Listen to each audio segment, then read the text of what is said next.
Bonjour, je m'appelle Marie-Christine, je travaille au secteur jeunesse du réseau des médiathèques de Lorient et aujourd'hui j'aimerais vous parler de ce livre, Le ciel, d'Hélène Druver. Hélène Druver a écrit ce documentaire au moment du confinement de mars et avril 2020. Elle a pensé à tous ceux, et sans doute à elle-même aussi, qui n'avaient que comme échappatoire le ciel, de nuit comme de jour. Donc ce documentaire nous parle avec un certain nombre d'entrées. Au départ, on nous parle du ciel et de ce que les hommes ont toujours ressenti face à cette immense voûte céleste. Hélène Druver ne se contente pas de nous parler que du ciel, elle nous parle aussi des éléments donc, qui sont dans la thermosphère, c'est-à-dire au ras de la Terre.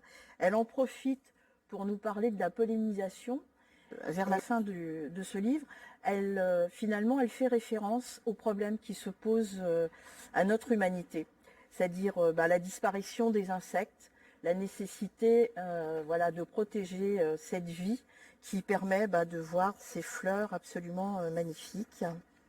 Alors je vous propose de découvrir donc ce qu'est l'arc-en-ciel. Quand le soleil est bas sur l'horizon et le temps à la pluie, le ciel nous fait la surprise d'un fabuleux trompe-l'œil nommé arc-en-ciel. À l'opposé du soleil, un demi-cercle multicolore se dessine devant nous, décomposé en 7 fils, rouge, orangé, jaune, vert, bleu, indigo et violet. Son secret de fabrication ? La lumière blanche du soleil, constituée de toutes les couleurs qui existent, se reflète sur les gouttes de pluie selon un angle de 40 degrés. L'onde lumineuse étant déviée de sa direction, elle se réfracte non plus en un ensemble, mais dans chacune des composantes du spectre visible. J'ai particulièrement aimé ce livre, tout d'abord parce qu'il est beau, ensuite parce qu'il a été écrit pendant le confinement et ça m'a un peu amusé de voir que c'était une façon de pouvoir s'échapper. Et puis surtout, les illustrations sont vraiment superbes, tout en nous proposant des explications relativement courtes qui nous permettent de comprendre les phénomènes atmosphériques.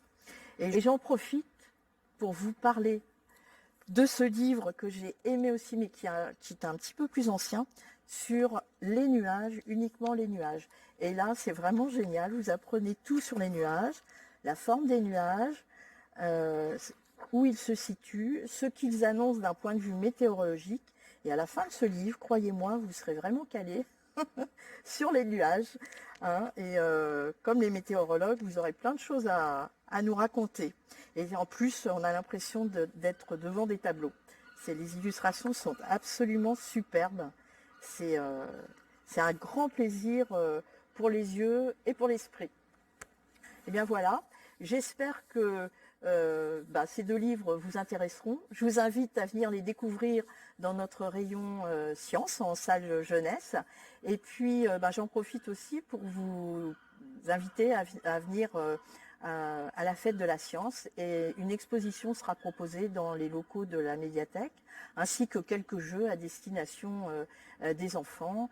Et voilà, à bientôt.